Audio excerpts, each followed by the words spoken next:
દર્શક મિત્રો, નવજીવન ન્યૂઝમાં આપનું સ્વાગત છે. વાત કરું તો ડેડિયાપાડાના ધારાસભ્ય ચૈતર વસાવા વડોદરા જેલમાં બંધ છે ને તેમના ધારાસભ્યના કાર્યકાળ દરમિયાન તેઓ ત્રીજી વખત જેલમાં ગયા છે ને આ પરિસ્થિતિ નિર્માણ થઈ છે. તેને લઈને આમ આદમી પાર્ટીના રાષ્ટ્રીય અધ્યક્ષ અરવિંદ કેજરીવાલ અને ભગવંત માન થોડા દિવસ પહેલા વડોદરા ખાતે આવ્યા હતા. ત્યારે આ સમગ્ર મામલાને લઈને આપણે એક સમય આમ આદમી પાર્ટીના નેતા રહી ચૂકેલા અને હાલમાં કોંગ્રેસના દિગ્ગજ નેતા એવા કરશન બાપુ ભાદરકા સાથે વાત કરવાની છે.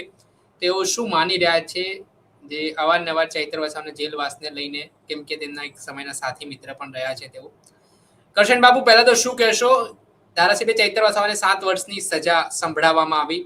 હાલ તેઓ જેલમાં બંધ છે ને જામીન હાઈકોર્ટે તેમના ફગાવી દીધા છે, રદ કરી દીધા છે. શું પ્રતિક્રિયા છે આપની આ મામલામાં? જી, એ કોર્ટનું કામ કરે. આપણે બધા જ લોકશાહીના નાગરિકો અંડર બંધારણ બધું કામ કરતા હોઈએ છીએ. ચૈતરભાઈએ જે કઈ ભૂલો કરી, પછી એમના વકીલોએ જે કોર્ટમાં મૂક્યું, આમ આદમી પાર્ટીની લીગલ ટીમ ક્યાંક ને ક્યાંક નબળી પુરવાર થઈ, ત્યાંથી 7 વર્ષની જેલની સજા થઈ.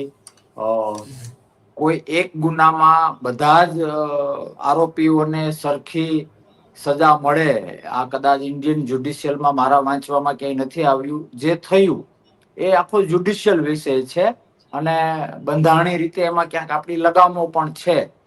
એ આખી વાત અલગ છે.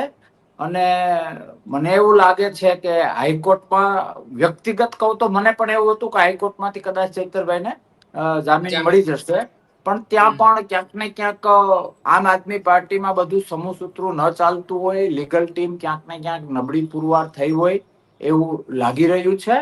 અને વાત હોય એમના જે કહેવાતા મેઇન માણસ કેજરીવાલ સાહેબની, તો મને સ્પષ્ટ લાગે છે કે ગુજરાતના હિત માટે, રાષ્ટ્રના હિત માટે, લોકશાહીના હિત માટે, આવતીકાલના હિત માટે કેજરીવાલ સાહેબે ઘરે બેસી જવું જોઈએ. નેતૃત્વનો એક પણ ગુણ એનામાં છે નહીં.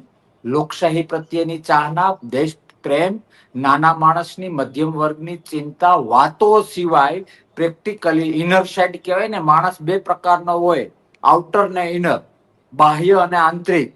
તો આંતરિક રીતે આવું કશું જ એ વ્યક્તિમાં છે નહીં. એક સરસ મજાના ઓફિસર હતા અને એક એમ્પ્લોય તરીકે એમણે કામ કરતા હતા. ત્યાં સુધી બધું ઠીક છે, પણ જ્યાં સુધી વહીવટની વાત હોય, જ્યાં સુધી નેતૃત્વની વાત હોય, ત્યાં સુધી જેટલું એમને ફાવતું હતું એટલું લોકોની આંખોમાં ધૂળ નાખી દીધી, પણ હવે ન નાખવી જોઈએ એવું મને સ્પષ્ટ લાગી રહ્યું છે. બાકી તમારા પ્રશ્નનો સીધો જવાબ, જે જામીન મળવા ન મળવા, એ આખું જ્યુડિશિયલનું છે. અને આપણે એક નાગરિક તરીકે કહી શકીએ કે જે આધાર પુરાવાઓ તાકાતથી માનનીય ન્યાયાધીશ સામે રિસ્પેક્ટેડ કોર્ટમાં જે મૂકવા જોઈએ, એમાં ક્યાંક કાચું કપાણું હોય અને તો જ જામીન ન મળ્યા હોય, એ દીવા જેવું છે. જી કરશન બાપુ, અત્યારે થોડા દિવસ પહેલા એક ઇન્ટરવ્યુ મેં ઈશુદાન ગઢવીનું લીધો હતો. ઇન્ટરવ્યુમાં તેઓએ કહ્યું કે કોઈ પાર્ટીના રાષ્ટ્રીય અધ્યક્ષ આવી રીતે કોઈ ધારાસભ્યને મળવા અવારનવાર નથી આવતા ગુજરાતમાં, પણ એકમાત્ર ધારાસભ્ય ચૈતર વસાવા માટે અને આમ આદમી પાર્ટી માટે કેજરીવાલ અવારનવાર ગુજરાત આવે છે ને એક પરિવારની તરહ એ વિસ્તારના લોકો સાથે એ પરિવારને હૂંફ આપતા નજરે પડે છે. એટલે બીજા કોઈ પાર્ટીમાં આવું નથી જે આમ આદમી પાર્ટીમાં એ રાષ્ટ્રીય અધ્યક્ષની કનેક્ટિવિટી એમના ધારાસભ્ય સાથે સીધી છે. તો આપનું શું માનવું છે આમાં?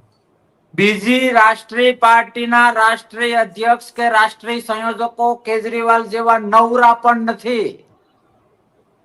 આ પરોક્ષ રીતે એક નવરાપણું બતાવે છે. ફ્રી છીએ તો ચલો જઈએ.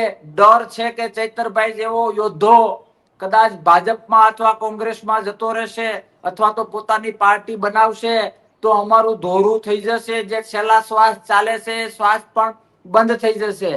સાહેબ, આમ આદમી પાર્ટીની વાત હોય, પછી એના પ્રદેશ અધ્યક્ષ કહેતા હોય કે રાષ્ટ્રીય સંયોજક કે અધ્યક્ષ કે રિસ્પેક્ટેડ કેજરીવાલ સાહેબ કંઈ પણ કહેતા હોય, લોકોએ એ સમજવાની જરૂર છે કે વ્યક્તિ બે પ્રકારના હોય. રાજકીય રીતે વાત કરીએ ને તો એક વ્યક્તિ ખુદ ચાલે અને એક આઈડિયોલોજી બેઝ ઉપર ચાલે.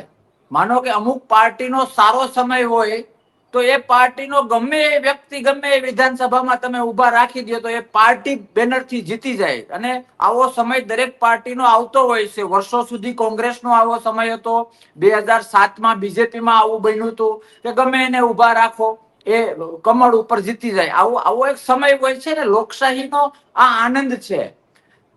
આમ આદમી પાર્ટીની આઈડિયોલોજી નથી ચાલી. હું તો કેજરીવાલ સાહેબ દિલ્હીના જે સીએમ બન્યા એ આકસ્મિક સમય, સમીકરણો અને સંજોગો ઉભા થયા. જે અન્નાજીનું, એના ઉપર તો ઘણી બધી વાતો થઈ શકે. એને આધારે એ સીએમ થયા. લોકોમાં સાચી ખોટી બધી વાતો કરી, બીજા રિપીટ થયા. લોકોને ખબર પડી ગઈ કે આ વાઘ આવ્યો છે. જે ઈમાનદારીની વાત હોય, જે આ તે ઘણી બધી વાતો, શિક્ષણની વાત હોય, આરોગ્યની વાત હોય, એ કશું જ છે નહીં. બોટલમાં પાણી ફેરફાર કરે, પાણી એનું એ છે, એ દિલ્હીવાસીઓ જાણી ગયા. અને એ શરૂઆતમાં એ બધી વસ્તુ હતી. હા, એ વાત હું પછી કરું. આપણે મૂળ વાત ગુજરાતમાં આમ આદમી પાર્ટીની આઈડિયોલોજી ક્યાં ચાલી છે? 22ની વિધાનસભામાં જે 5 એમએલએ ચૂંટાણા એ વ્યક્તિગત પાવરને આધારે ચૂંટાણા છે. વિસાવદરમાં પેટા ચૂંટણીમાં ગોપાલની જીત થઈ તો ભાજપ ઈચ્છતું હતું અને ઈચ્છે છે કે ગુજરાતમાં થોડું આમ આદમી પાર્ટી મોટું થાય તો કોંગ્રેસના મત તૂટે. આમ આદમી પાર્ટીના કટર મશીન તરીકે જે ભાજપ ઉપયોગ કરે છે. હું અનેક વખત કહી ચુકો છું કે આમ આદમી પાર્ટી એ ભાજપનું કટર મશીન છે કોંગ્રેસના મત તોડવા માટે. જે અમુક રેર ઓફ ધ રેર જે વફાદાર અને સાચા માણસો જો આમ આદમી પાર્ટી ગુજરાતમાં છે, તો એ લોકો જ્યારે જ્યારે આ મારી વાત જાણી જશે કે દિલ્હી લેવલે શું સેટિંગ છે એ જાણી જશે, એમ એમ એ આમ આદમી પાર્ટી છોડી દેશે. મારો પોતાનો કેસ છે. કોઈ મને ઠોસ એવું કહી શકે કે મેં પાર્ટી, હું શું કામે આમ આદમી પાર્ટી છોડું સાહેબ? હું તો ટોપ પર હતો અને હું કહું છું નહીં, આખું ગુજરાત સાક્ષી છે. 22માં હું ચૂંટણી પણ લડ્યો હતો. મેં બધું ખૂબ નજીકથી જોયું. મને માન સન્માનમાં બધું રેડી હતું. એમ છતાંય જયારે આ વાસ્તવિકતા મને ખબર પડી તો મેં બાય બાય ટાટા કરી દીધું. મને ખબર પડી કે આવતીકાલ તો કઈ છે નહીં. અને અમને તો લોકો નાનપણથી આશ્રમમાં શીખવાડેલું છે કે દાંતેડી લઈને મજૂરી કરજો પણ કોઈનો હાથો ન બનતા. એમ મને ખબર પડી ગઈ કે આમ આદમી પાર્ટી એ તો ભાજપનો હાથો છે કોંગ્રેસના મત તોડવા માટે, કારણ કે બીજેપીના બધા હથિયારો પેલા થઈ ગયા છે. એટલે ચૈતરભાઈ વસાવા એની મહેનતથી એમના વિસ્તારમાં એક ચહેરો બનાવ્યો છે. લોકો સુધી પહોંચવામાં સફળ થયા છે. આમ આદમી પાર્ટી નહીં. જો આમ આદમી પાર્ટી કદાચ સફળ થઈ હોય એ રીતે લોકો સુધી પહોંચવામાં, તો કેજરીવાલ એન્ડ પાર્ટીને આ રીતે લાંબુ ન થવું પડે ભાઈ. કે કદાચ માનો કે પાર્ટીની આઈડિયોલોજી જયારે ચાલતી હોય ને ત્યારે વ્યક્તિ મહત્વનું નથી હોતો, આઈડિયોલોજી મહત્વની હોય છે. આ મહા મહેનતે એકાદ બે આવા ચહેરા મળ્યા હોય અને એ પણ આ રીતનું ડગું થતું હોય એટલે ડર લાગે. બાકી આઈડિયોલોજી જો ચાલી હોય તો ચૈતરભાઈ નહીં, કોઈ પણ પાર્ટીમાં, માત્ર આમ આદમી પાર્ટીમાં નહીં, કોઈ પણ સંગઠનમાં, કોઈ પણ સંસ્થામાં જો એની ગુડવિલ સારી હોય તો ત્યાં વ્યક્તિનું મહત્વ નથી હોતું. વ્યક્તિ તો એક જાય તો બીજા 100 તૈયાર થાય. પણ આઈડિયોલોજી બેઝ ઉપર તદ્દન નિષ્ફળ ગુજરાતમાં જો કોઈ હોય તો એ આમ આદમી પાર્ટી છે. અને આ બધી બાબત કેજરીવાલજી જાણે છે. પોતે નવરા ધૂપ છે એટલે અવારનવાર ગુજરાત આવે છે. એમનું હું કઉ છું ને, એને રાજકીય સંન્યાસ લઈ લેવો જોઈએ સાહેબ. બધા જાણી ગયા છે. કારણ કે ચહેરો બનાવવામાં પેઢીઓ જાય છે, ખાનદાની ઉભી કરવામાં પેઢીઓ જાય છે. પણ જ્યારે તમારું કપટ, તમારી વાસ્તવિકતા એક વખત બહાર આવી જાય ને પછી પાછું ઊભું કરવું એ ખૂબ અઘરું છે. અને આ સીધું બંધ બેસે છે કેજરીવાલ સાહેબના પહેલામાં. મને તો દુઃખ એ થાય છે કે પંજાબ પણ દેશનો એક ભાગ છે. સરકાર તો કોઈ પણ ની હોય, આવે ને જાય, સરકાર વળી શું. તો પોતાના માન સન્માન જાળવવા માટે, પોતાની સિક્યુરિટી જાળવવા માટે કેજરીવાલ સાહેબ જયારે ગુજરાત આવે ત્યારે માન સાહેબને પંજાબને રેઢું મૂકીને અહીંયા લાંબા કરે છે. માન સાહેબને શું બીજા કામ નથી હોતા, પણ રાષ્ટ્રીય સંયોજક છે એટલે કેજરીવાલ સાહેબ કે એટલે નીકળી જવું પડે બધા 100 કામ સાઈડમાં મૂકીને. એટલે ક્યાંક ને ક્યાંક આ બધું કેજરીવાલ સાહેબની નિરાશા બતાવે છે. કેજરીવાલ સાહેબની જે સૂઝબૂઝ, કોઠાસૂઝનો અભાવ બતાવે છે, કેજરીવાલ સાહેબનો હળાહળ ડર બતાવે છે, પણ લાખ પ્રયત્ન કરશે એ ભેગું નહીં થાય. અને જેમ જેમ લોકોને ખબર પડતી જશે કે આમ આદમી પાર્ટી અને પર્ટિક્યુલર કેજરીવાલ સાહેબનું દિલ્હીથી ભાજપ સાથે સેટિંગ છે, કોંગ્રેસના મત કઈ રીતે તોડવા એ બાબતે આ વાત જેમ જેમ લોકો સુધી પહોંચશે એમ એમ નફરતનો સ્તર વધશે. વાત ચૈતરભાઈની હોય તો મારા શબ્દો યાદ રાખજો, હું ઘણી વખત બોલ્યો છું કે ચૈતરભાઈ જો પ્રેશરને વશ થશે તો ભાજપમાં જશે, ચૈતરભાઈ જો લોકશાહી પ્રેમ તરફ વળશે તો કોંગ્રેસમાં જશે, પણ ચૈતરભાઈ આમ આદમી પાર્ટીની જોરીમાં લાંબો સમય નથી. કેજરીવાલ સાહેબ કદાચ ગુજરાતમાં રેશન કાર્ડ કઢાવી લે, એનું આધાર કાર્ડ કઢાવી લે, ગુજરાતી બનવાના પ્રયત્ન કરીને અહીંયા ધામા નાખે તોય ભેગું થાય એમ નથી. ફરીથી કહું કે ખૂણે ખૂણે જે આમ આદમી પાર્ટીના લોકો કે જો કોઈ લોકશાહીને પ્રેમ કરે છે, જો કોઈ દેશને પ્રેમ કરે છે, જો કોઈ ગુજરાતની આવતીકાલને પ્રેમ કરે છે, તો એ બધાને તમારા માધ્યમથી બે હાથ અને ત્રીજું માથું જોડીને વિનંતી કરું છું કે વાતોમાં આવ્યા વગર પોતાનું મગજ ચલાવીને કેજરીવાલ એન્ડ પાર્ટી સાહેબની વાસ્તવિકતા જાણે. હું કહું એ ખોટું, એ બી સી ઝેડ કે બધું ખોટું. એક વખત આ પાર્ટીની વાસ્તવિકતા જાણે એ વ્યક્તિ એક કલાક પણ આમ આદમી પાર્ટીમાં ખોટી નહીં થાય, એ મારો ભરોસો છે. જી બાપુ, આક્ષેપ તમારા ઉપર એટલે કોંગ્રેસ ઉપર થતા હોય છે કે જેલમાં આમ આદમી પાર્ટીના નેતાઓને જવું પડે છે, વિરોધ પ્રદર્શનમાં કોંગ્રેસ નબળું પડ્યું છે ને ભાજપના ખોળામાં કોંગ્રેસ બેઠતું રહ્યું છે વર્ષોથી. એવા આક્ષેપો આમ આદમી પાર્ટીના નેતાઓ કરે છે, એટલે અમારે જેલવાસ ભોગવવું પડે છે. જો અમે બે ટીમ હોત તો અમને થોડી જેલ જવું પડત. એ પ્રકારની દલીલો એમના નેતાઓ આપે છે. તો આપનું શું કેવું છે આ મામલામાં? સાહેબ, બિલકુલ ડિસિપ્લિનનો છાંટો નથી, બંધારણને પ્રેમ કરવો નથી, કાયદાને પ્રેમ કરવો નથી. આંતરિક રીતે એવી સૂચના આપવામાં આવે છે કે આવું તો બધું ઘણું વાયરલ થયેલું છે કે ડખો ઉભો કરવાનો છે. આ તો દીવા જેવું છે કે હું ગામમાંથી નીકળું તો મને કોઈ ચા પીવાય બોલાવે એમ નથી.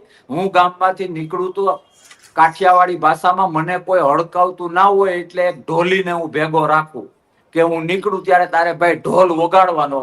એટલે ગામમાં કોઈ મને બોલાવે કે ના બોલાવે પણ ગામમાં ખબર પડે કે બાપુ નીકળ્યા છે. આ સાયકોલોજીથી આમ આદમી પાર્ટી કામ કરે છે. વાત હોય કોઈ પણ જગ્યાએ તમે ધરણા કરો, પ્રદર્શન કરો, કંઈ પણ કરો. અમે આમ આદમી પાર્ટીમાં હતા તો કરતા. અમારે તો કોઈ દી એ રીતે જેલમાં નથી જવું પડ્યું. હું જે લડ્યો એ તાકાતથી લડ્યો છું, આખો ગુજરાત જાણે છે. 4 વર્ષ આમ આદમી પાર્ટીમાં હતો. અમને પણ ઘણી સૂચનાઓ મળતી હતી ત્યારે કહી દેતા તમારી સૂચનાની 1 2 3 બંધારણમાં રહીને થશે. પાર્ટીને મોટી કરવા માટે, ચહેરાને મોટા કરવા માટે, જે વિસ્તારને જે રાજ્યોમાં રહીએ ત્યાં અશાંતિને જો આપણે સ્વીકારતા હોઈએ ને તો દેશ પ્રેમી ના કહેવાય. અને એવા દરેક લોકોએ મરી જવું જોઈએ જે લોકો દેશ પ્રેમ કરતા પોતાની પાર્ટીને વધુ પ્રેમ કરતા હોય એને આ માં ભારતની ધરતી ઉપર જીવવાનો જ હક નથી ભાઈ. તમે ઊભું કરો છો, તમે એવા તૂત, તમે એવા નાટકો ઊભા કરો છો તો પોલીસનું કામ કરવાની છે. હા, એટલે અને વાત આક્ષેપની હોય. અરે સાહેબ, સસલા અને સિંહ વચ્ચે ચર્ચા જ ન હોય. સસલું ચર્ચા કરવા આવે એમાં જો સિંહ સમય આપે ને તો સિંહ તો મૂર્ખો કહેવાય, સિંહ જાત મૂર્ખી કહેવાય. ક્યાં આમ આદમી પાર્ટી ને ક્યાં માવતર પાર્ટી કોંગ્રેસ. આ બંને વચ્ચેની કોઈ ડિસ્કશન હોય જ નહીં. કોંગ્રેસનો ઇતિહાસ છે આઝાદી પહેલા, આઝાદી પછી. વર્તમાનમાં કેટલા એમપી કોંગ્રેસના છે, કેટલા એમપી આમ આદમી પાર્ટીના છે, કેટલા રાજ્યોમાં કોંગ્રેસ છે, કેટલા રાજ્યોમાં આમ આદમી પાર્ટી છે, કેટલું જે મિનિમમ મત કહીએ ને કે કઈ જ ના કરો તો એટલા મત તો તમારા ફિક્સ છે, જે આપણે રાજકીય ભાષામાં કહીએ તો એ કોંગ્રેસના કેટલા ટકા છે, આમ આદમી પાર્ટીના કે કોઈ સરખામણી થાય એમ જ નથી. પણ નોંધ કઈ રીતે લેવાય, સબકલા કરવા પડે તો કરો, તોફાન કરવું પડે તો કરો, કાયદો તોડવો પડે તો કરો. આ બધાને આધારે આ સાહેબ આંદોલન કરવું, આંદોલન થવું આવકાર્ય છે, પણ ચમકવા માટે આંદોલનને ઈરાદાપૂર્વક ઉગ્ર બનાવવું એ દેશદ્રોહ છે. એ દેશ પ્રેમી અને લોકશાહી પ્રેમી આવું ના કરી શકે. અને આક્ષેપો કરવા સિવાય આમ આદમી પાર્ટી પાસે છે શું? મને એક લીટીમાં તો બતાવે કે આમ આદમી પાર્ટીએ દિલ્હી, પંજાબ, ગુજરાત કે દેશ માટે કર્યું શું? જ્યારે કોંગ્રેસ માટે જો આ પ્રશ્ન હોય ને તો 2 મહિનાનો સેમિનાર રાખો ને તોય ટૂંકો પડે. દેશ માટે એટલું કરેલું છે. નો ડાઉટ ગુજરાતમાં અત્યારે સમય થોડો નબળો છે, તો લોકશાહીની એ તો મજા છે, ઉપર નીચે સમય આવ્યા કરે. પણ આખું એક શું કહેવાય, જેમ રામાયણ છે, જેમ ગીતાજી છે, જેમ વેદો છે, એમ રાષ્ટ્ર માટે કઈ લખવું હોય ને તો આવા પવિત્ર ગ્રંથો જ એટલું લખી શકાય, એટલું કોંગ્રેસનું રાષ્ટ્ર પ્રત્યે સમર્પણ છે. એટલે ચર્ચા કરે મીડિયામાં ટકવા માટે, ચહેરાઓ ટકાવવા માટે, હજી અમે જીવીએ છીએ એવા અહેસાસ કરાવવા માટે મોટા મોટા શ્વાસ લઈએ. બાકી કોઈ આવતીકાલ નથી. એ હું ખૂબ અભ્યાસ પછી વાંચેલું સાંભળેલું નહીં, ખુદ મેં નજરે જોયેલું છે, એને આધારે કહું છું. અને હું રિપીટ કરું છું કે ખરેખર કેજરીવાલ સાહેબે આ આખી દુકાન બંધ કરી દેવી જોઈએ, શટર પાડી દેવું જોઈએ. હદ થઈ ગઈ લોકશાહીમાં લોકોને ગુમરાહ કરવાની. જી સર, મારો છેલ્લો પ્રશ્ન કરશન બાપુ, 2022માં જો ચૈતર વસાવા શું લાગે છે તમને જામીન મળે છે તો કદાચ એ ચૂંટણીના મેદાનમાં આવી શકે છે, ને આમ આદમી પાર્ટીમાં રહે છે કે નહીં એના પછીનો પ્રશ્ન છે. ને જો ચૂંટણી એમની સજા યથાવત રહે છે સુપ્રીમ કોર્ટમાં તો એ ચૂંટણી નહીં લડી શકે. આમ આદિવાસી વિસ્તારમાં કહેવાય છે કે એ કોંગ્રેસની પરંપરાગત વોટ બેંક હતી, હવે નથી. એનું કારણ એટલે એવું છે કે ભારતીય જનતા પાર્ટીએ કબજો કરી લીધો. તો આદિવાસી વિસ્તારોમાં શું એવા કારણો પડ્યા કે કોંગ્રેસ પરથી લોકોનો વિશ્વાસ ઉઠ્યો? જી, બીજેપીની ભ્રમિત વાતો અને તે પછી આમ આદમી પાર્ટીની ભ્રમિત વાતો. હું રિપીટ કરું છું કે કદાચ થોડું ઘણું આદિવાસી લોકો ચૈતરભાઈને પ્રેમ કરે છે તો એ ચૈતરભાઈને પ્રેમ કરે છે. આમ આદમી પાર્ટી અને આમ આદમી પાર્ટીની આઈડિયોલોજીને નહીં. અને જો કદાચ આ લોકો એ ભ્રમમાં હોય તો એ ભ્રમ એનો મુબારક, એ એમનો પ્રશ્ન છે, એની ચિંતા છે, એનું સરદર્દ છે. એ વાત ચોક્કસ છે કે આદિવાસી ભાઈઓ એટલું ચોક્કસ જાણે છે કે 1947 થી આજ સુધી જે વનવાસી હોય, એ શબ્દોની રાખી જે વાર્તા છે એ હોય, એના જે લાભો છે એ બધું હોય, સૌથી વધુ કોણે આપ્યું એ આદિવાસી લોકો જાણે છે. ચૈતરભાઈ પોતે જાણે છે અને ભાજપના આદિવાસીના આગેવાનો છે એ પણ જાણે છે. એટલે કોઈ ચિંતાનું કારણ નથી.